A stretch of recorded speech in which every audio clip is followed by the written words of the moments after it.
सत्यनारायणाची पूजा करताना बरीच तरुण पिढी आम्हाला असं म्हणते की तो कृष्ण, त्याला 16,118 बायका, वर त्यांनी राधा ठेवली जिचं लग्न केलं. म्हणजे या भाषेत बोलतात बरं, काय खूप खराब भाषा आहे. म्हणजे तुम्हाला पटतं का असा आदर्श देव आम्ही मानावा का?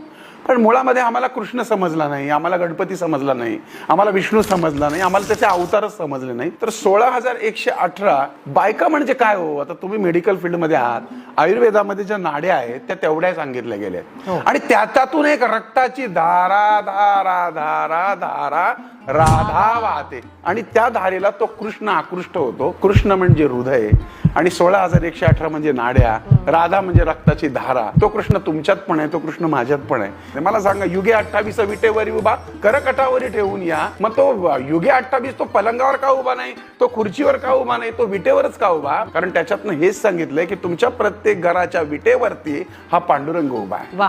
मग पांडुरंग का उभा आहे? पुंडलिका भेटी परिक्रमा आल्या. पुंडलिक काय करत होता? तो त्याच्या आईबापाचे हातपाय दाबत होता. ते भजन करताना पांडुरंग आल्यानंतर आईबापाला महत्व देऊन त्यानं वीट भिरकावली आणि त्या विटेवर त्याला थांबवला.